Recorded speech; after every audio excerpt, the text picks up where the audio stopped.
fourth book in the series, I believe, Fudge-mania. What's it about this time? Oh, this is about bringing a lot of old friends and enemies together. This is Fudge and Peter and their families. They are the Hatchers, having the terrible misfortune of sharing a summer house with Sheila Tubman, the Cootie Queen, and her family. And Sheila and Peter hate each other, and they are stuck together for 3 weeks. And Fudge decides that he's going to marry Sheila, his brother's nemesis, and all kinds of things happen. 14 characters in one house, plus a minor bird and 2 dogs. What made you decide to write this fourth Fudge story? Well, 2 years ago, my son and I joined forces and made a movie of otherwise known as Sheila the Great. And while we were doing that, I just became enamored of Sheila all over again. Sheila, who has all of my childhood fears and is such an impossible kid. And I knew I wanted to write about her again, but I didn't know how to do it until we went to Maine for the next summer. And I just saw Sheila in that house with Fudge and his family. And the kids have been asking for years, 10 years actually, for another book about Fudge. And I always said, only if I come up with an idea that really seems right. And I did, and so I did it. Now you've got an after-school special coming up soon? It's going to be a weekend special in March, otherwise known as Sheila the Great. And, what's it like taking your stories and bringing them to film? Well, this is the first time I ever let one of the children's books go, and I think I only let it go because Larry, my son, who was the original Fudge, grew up, and that's what he decided to do, is to make movies.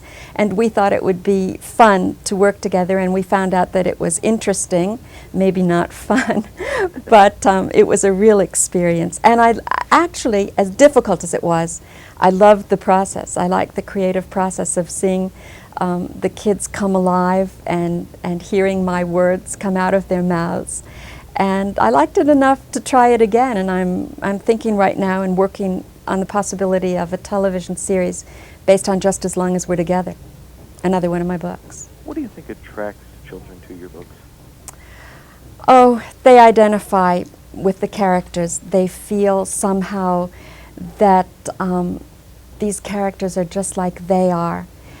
They like the humor, certainly, but it's more the feelings, I think. It's the, you don't know me, but this book is about me. I have feelings like these characters, and nobody ever talked to me about those feelings before. Now, in your writing, and even out of your writing, maybe you've joined many groups and are the head of many things. Now, there's one, Planned Parenthood. I am on their advocate board, yes. Do you think you'll ever start writing maybe older, when teenagers getting into trouble like that? The best books never start with issues, they start with characters. And I have written about teenagers twice, Tiger Eyes and Forever, and of course I've written about adult women.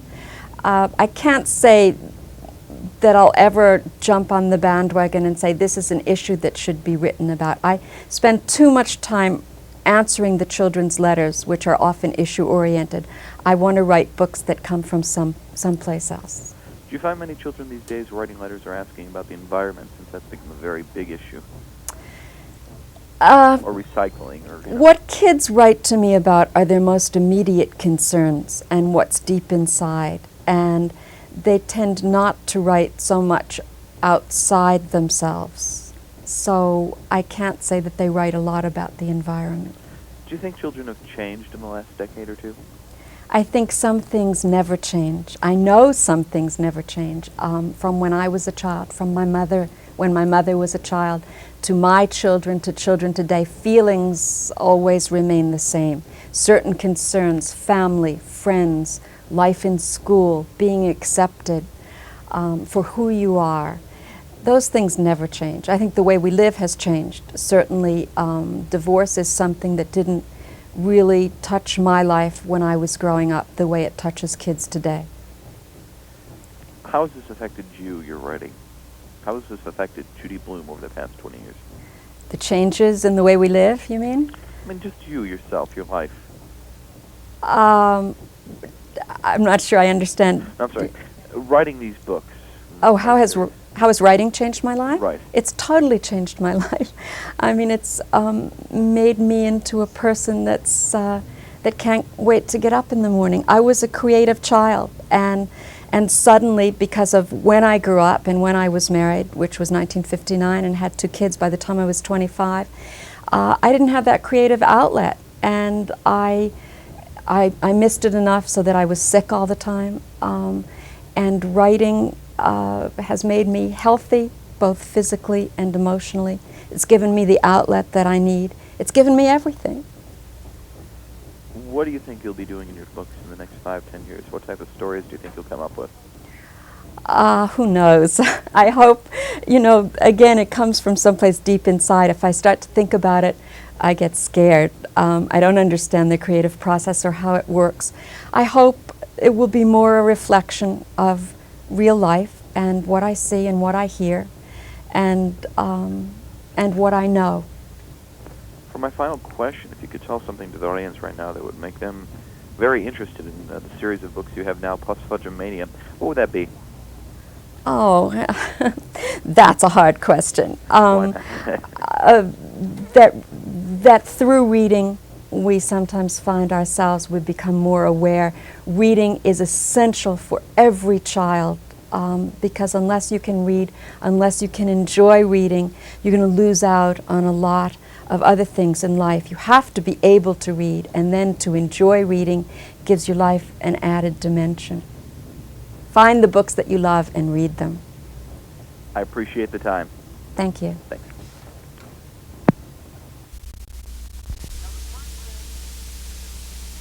Now the first thing I'm going to teach you to do is how to breathe in the water, okay? Now watch. I'm never putting my face in the water. Fine. I'll teach you to swim like a dog. I don't want to swim like a dog. I don't even like dogs. Maybe you'll change your mind when you learn how to swim like one. Never.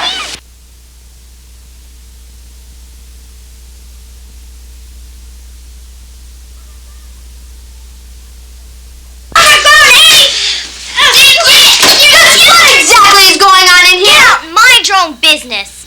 Mother and Father are going to hear about this when they get home. Blah, blah, blah. Blah, blah, blah! You are all baby brats!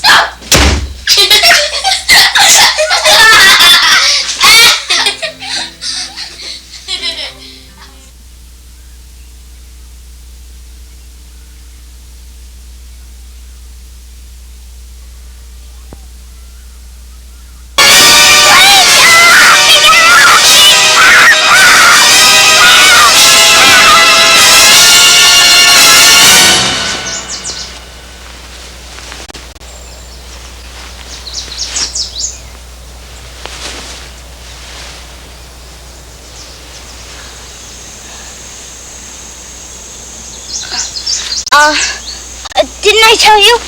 I'm very allergic to dogs. I'm going to get hives all over my liver and intestines and...